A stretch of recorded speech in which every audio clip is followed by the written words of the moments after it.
Sneeze with James Whittingham. Hello.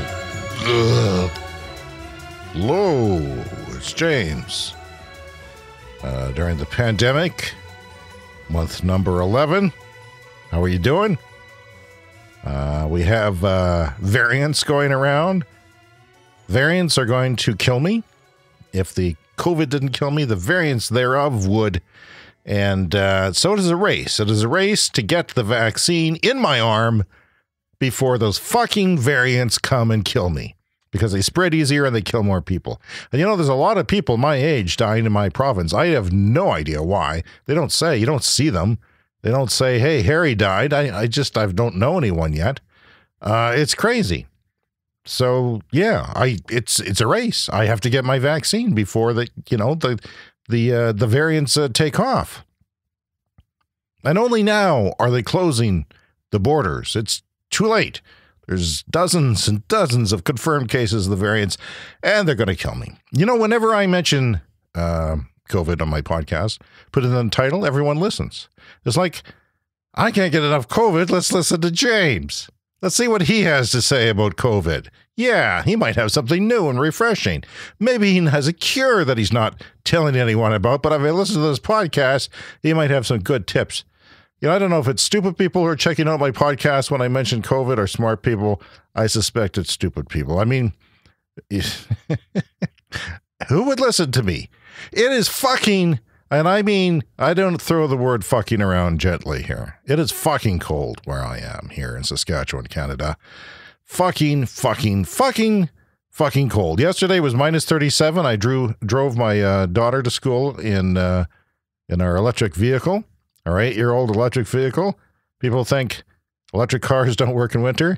Well, tell that to the guy down the street who was boosting his truck with another truck, and it didn't work. He couldn't get it going. A lot of people.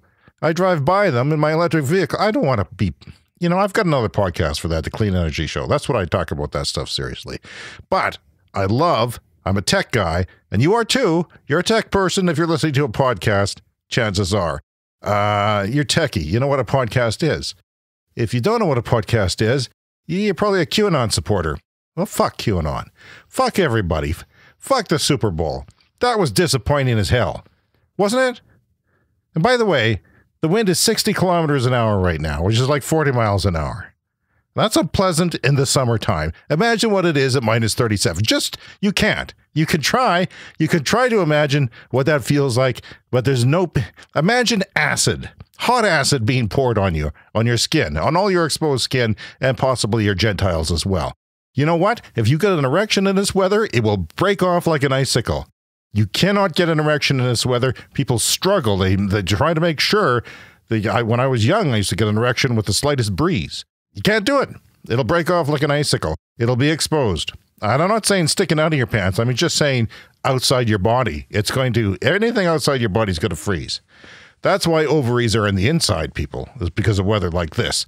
So the halftime show at the Super Bowl, I actually liked. I'm one of the people who liked it. Fuck you. I'm not a Weeknd fan, but I'm not one of these people who thinks they're better than everybody and has to criticize. Everybody has to jump on and say, oh, why'd they do that?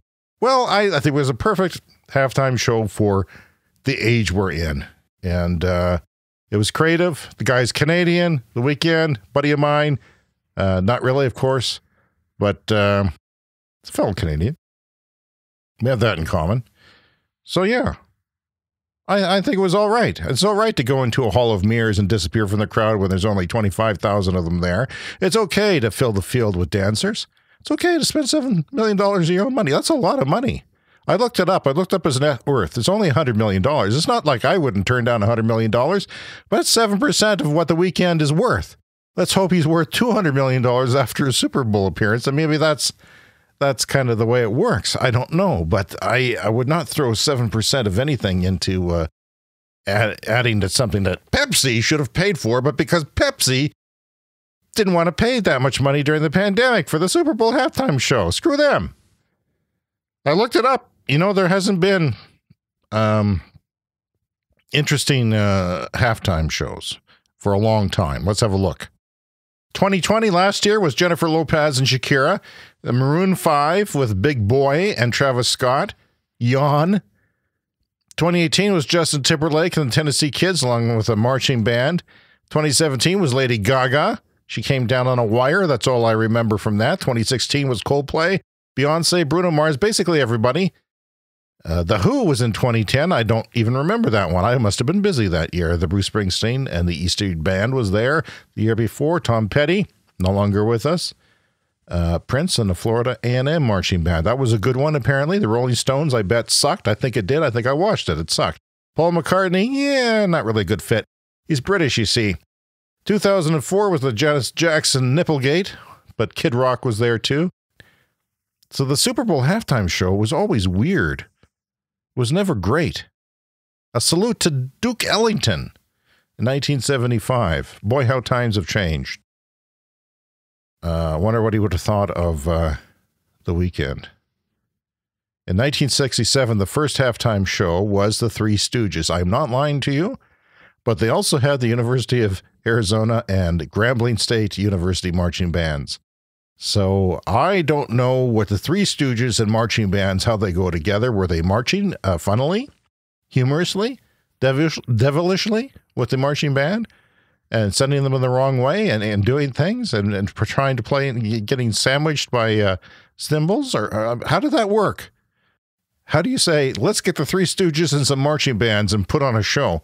Anyway, that's my thought. I liked the Super Bowl halftime show. In fact, it was the most enjoyable one for me that I've ever seen. And I know nobody is saying that. Well, screw you. I'm always right about these things. History will prove me right. Yes, I know Donald Trump says that, but you know, I don't like watching TV shows that normally have a studio audience, not have a studio audience. I watch the late night comedy shows, as any comedy geek would.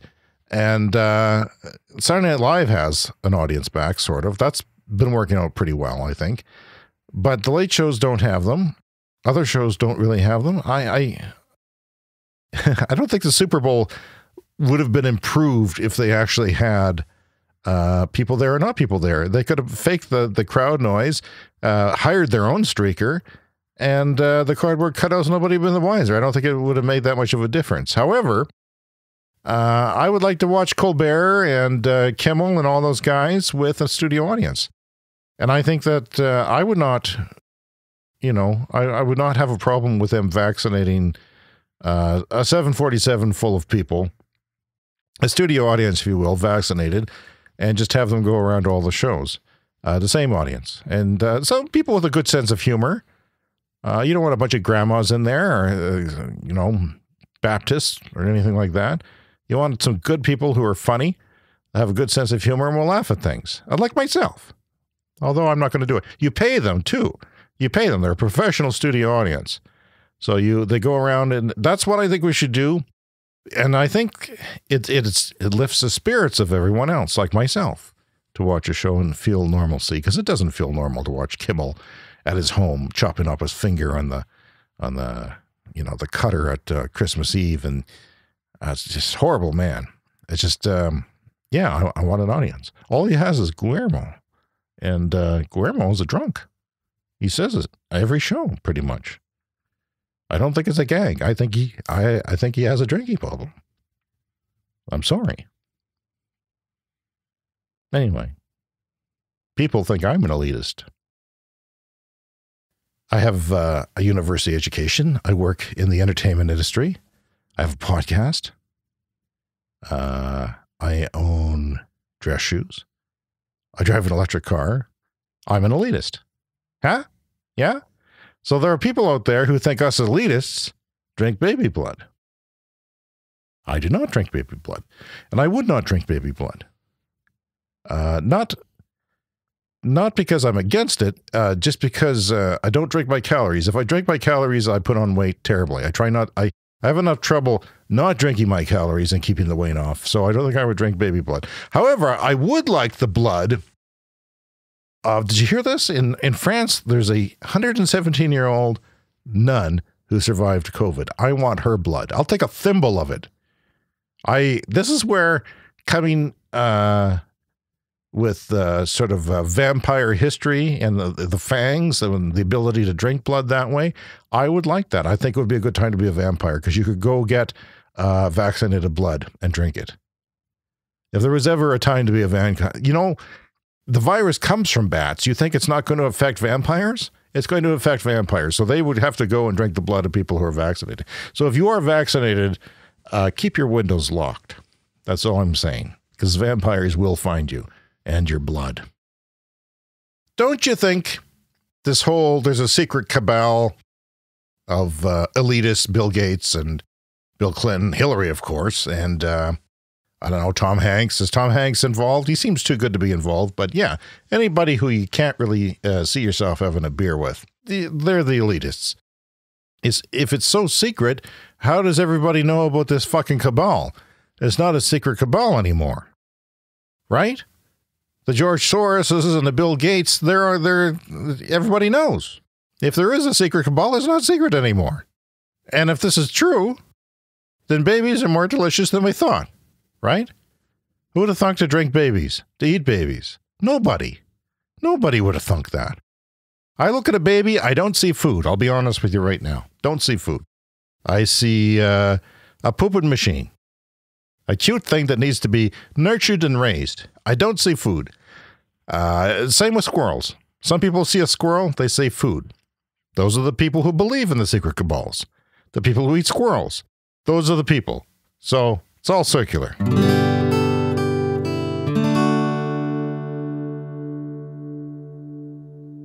There is not a Tide-to-Go pen big enough for my lifestyle. I need a Tide-to-Go pen. This is for when you spill something on yourself. And I've got a big gut, which acts as, it's below my food hole. So anything that falls out of my food hole, anything that doesn't get in, it doesn't just drop to the ground. It doesn't hit my penis down there. It hits my shirt. And I need to clean it. And I can't eat a meal anymore without spilling on myself.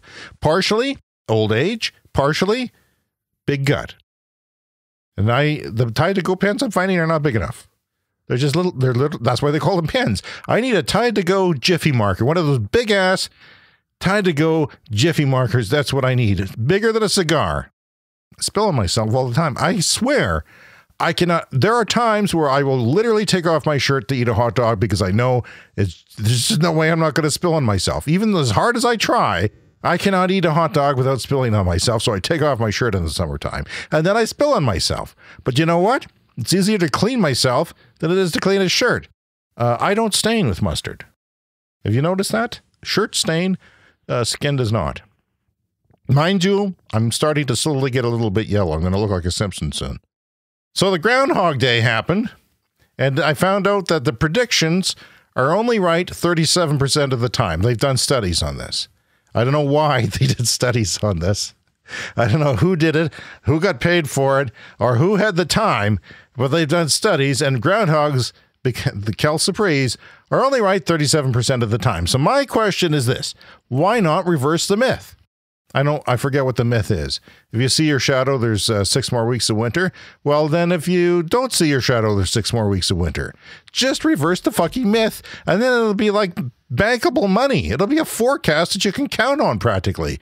It'll be 63% accurate, almost 2/3 accurate. This is my thought. Flip the Groundhog Day predictions based, and I hate to say this, on science. And a woman claims that Goop's vagina candle exploded in her living room. Now, I laugh when I hear the word goop, okay? You combine goop and vagina candle, I'm chuckling good then. Exploded. I wonder if she knows the difference between a goop candle and her boyfriend's penis, because how does a goop candle explode? How does a vaginal candle, what is a vagina candle? Why do people buy this stuff? What's wrong with you? The perfect gravity for James, for me, with my big ass stomach, my food catching stomach, I determined, and I did some calculations on napkins, is nothing serious, would be 0.85%, because you don't want it too light where things are going to float away. You don't want to take a dump in the toilet and have the turd floating in front of your face. You can't have that. You need a certain amount of gravity for things to work, okay? Yeah, 0.85%. It's not moon gravity or anything. It's just enough for me to get up out of a chair and not go, oh, fuck, that hurts. You know, everything's sore now. Everything. It's just, I'm not going to live to 100. I pray that I don't live to 117. I would, if I'm this sore now, if everything sucks this much now, I can't imagine. I just be begging for that. Please, COVID, kill me. And then it wouldn't, because I lived to 117 and I've got good genes. And then you think, ah, shit, I got to keep going. I mean, that woman that I've seen a picture of her. She looks like you could shoot her with a gun and she'd like just bounce off. She could be a superhero. The expression, "That's it, that's the tweet," has to die now. Never use that. You can only, this is one of those expressions that everyone keeps using, but it only works one time. And not one time per person, one time ever on the internet. That's a shelf life of 0. Don't use it anymore. Christopher Plummer died. I like Christopher Plummer, an actor. He fell and hit his head. He is a noted drunk, has been a self-described drinker over the years, and also Canadian. I loved him in The Insider. So I will miss Christopher Plummer. Rest in peace. And I didn't realize you were such a drunk and scoundrel until you died. And I think a lot of people won't realize what a scoundrel I am until I'm dead. Or will it be the reverse? Because a lot of people think negatively of me. Partially because I can't talk, and partially because I just have a reputation that precedes me. And it's never fair. I don't know if I just look stupid, but I think that people will realize that I'm a better person after I'm dead, and they'll be surprised. They'll be, oh, James, he cared about people. He did things. He did good things. He was so righteous, so profoundly wise. No, that's not going to happen. Did anyone watch the My Pillow Guy movie on Friday? The My Pillow Guy, he came out with a movie saying that it looked a batshit crazy. It's 3 hours long. I did not watch it. I cap my movies at 2 hours most of the time now. I feel like I can't. I feel like when I see a movie on Netflix, it says 90 minutes, I say, okay, I can commit to that. 2 hours, I cannot commit. 2 hours and 20 minutes. A Scorsese film of 6 hours. I will give myself credit. I watched the Scorsese film. I did. The Irishman. Watched it all. One sitting. Well, I went pee a couple times, maybe 10 times. Maybe I peed constantly. Maybe I had a monitor in the bathroom. I can't remember. But I did watch it. I don't know what to tell you, people. I don't know what to tell you. I will continue to podcast. I will continue to have a podcast like this where I'm talking about whatever. You know, you can't stop me. It's going to happen. The world is really kooky. It seems like half of Americans are crazy.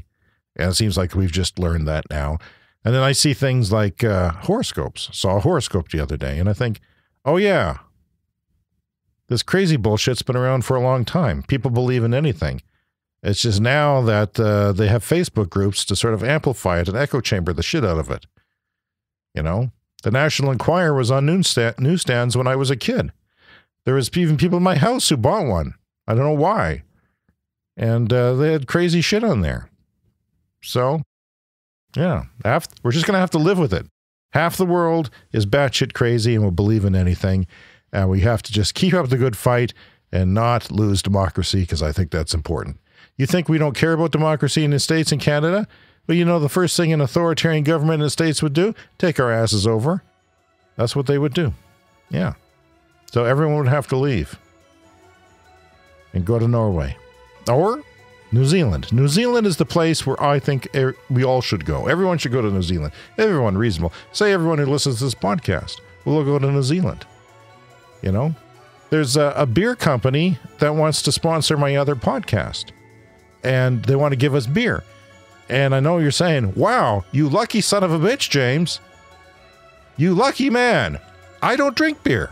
Never liked it. What I was thinking of doing is my son's in high school. I will just collect beer and have him sell it in high school at a markup, higher than retail, because I used to pull beer in high school because I had a beard. I would charge a premium. That's how I made money. Yeah, I guess it's coming out now that I am a bad person after all. And during my funeral, they will say James used to pull beer in grade 10 because he had a beard. and lots of people got alcohol poisoning at Martin Collegiate, and some of them are still alcoholics to this day. I'm James Whittingham. We'll see you again on my podcast, Sneeze. Ciao.